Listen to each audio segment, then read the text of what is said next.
Ladies and gentlemen, my name is Keith. Back in the day, like long time ago, I had a crush on a girl in school. Huge crush. She would walk by, my heart would start beating fast, I could barely talk. Yeah, one of those types of things. Didn't know her very well, but I knew that anytime I saw her, I got very nervous.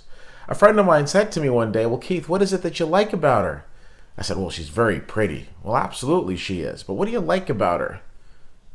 Then I couldn't really come up with anything.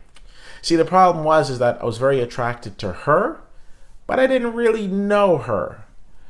And that makes me think of this season of The Bachelorette. There are a lot of men who are running around the house thinking, "Oh my gosh, I'm so into Rachel, she could be my wife." And I'm thinking, really? Well, why? And maybe that isn't something that's exclusive to Rachel. Maybe that's something that's been around years upon years with all of these different seasons, but it seems to be more prevalent now. More prevalent because I'm watching these men one by one by one drool over her, just be completely infatuated with her. Like our friend Jack. Remember Jack from Monday's episode? So into her, just completely hanging on her every word, completely oblivious to the fact that she felt no connection whatsoever and was about to be sent home. Now, a couple weeks ago, we had the NBA Finals on a Monday, so we knew that we'd be getting a double episode soon, and here it is. And one of the things that I've learned about this double episode is that the problems that I've been having sleeping at night have gone away because all I need to do is watch The Bachelorette. I don't know, but I long for the days where we had a Waboom guy, or I got excited over two grown men named Iggy and Diggy, because now we've lulled into this aspect of the season, which I find really, really boring. Anyways, so let's get into it. So I'm not going to go through every date because I just don't want to relive it and I'll just end up falling asleep on you. But here's the thing. She's going out with these guys and she's becoming very clinical, if you will, in the sense of, okay, I'm not feeling it. I need to cut these guys right away, which is fine. If you're not feeling it, you're not feeling it. But there seems to be inconsistencies. Some guys will say, "Hey, you make me shy," and she'll think it's the most adorable thing in the world. But then other guys say it, and she'll say, "Well, we should be past that by now." Will the real Rachel please stand up? And coupled with the fact that, as I predicted last week, this is not a woman who is going to end up with a black guy. As one by one by one, they have all been eliminated. All except for one. And I was surprised because I thought she'd at least keep Josiah because at least we knew he could spell. Anyways, Eric is there, and of course Eric was the one from a few weeks ago, remember? "Why am I in your mouth?" Anyways, well, Eric, you're still on her mind because you're still there.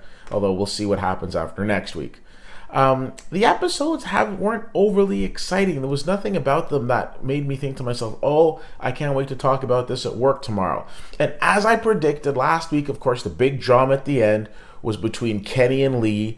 And then we saw Kenny with this cut over his eye. But like I said before, the powers of editing, there are so many red herrings, and this was one of them.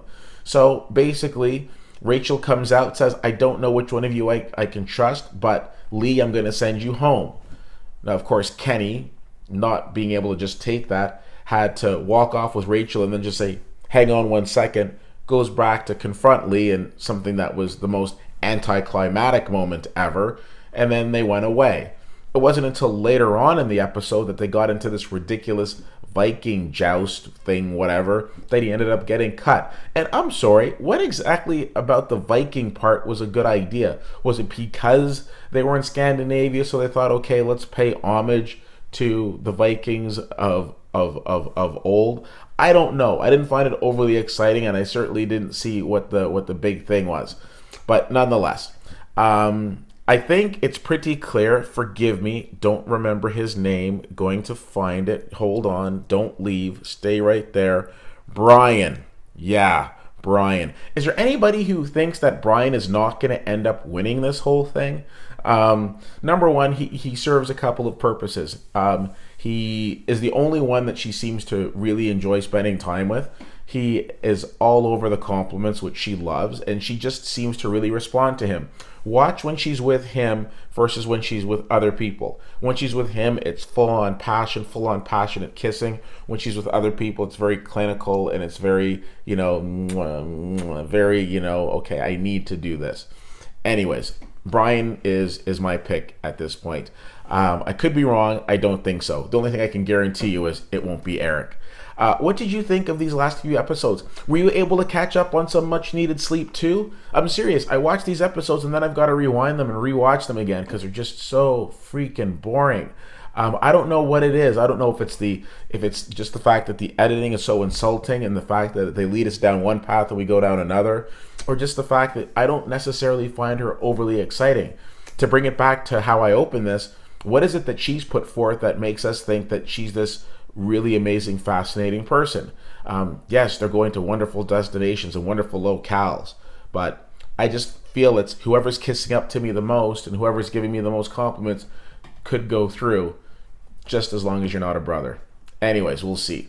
CFL_fan on Twitter, Facebook.com/Whitty Whittier, WhittyWhittier.com. Let me know your thoughts. I would love to hear them, and we'll chat soon. Bye.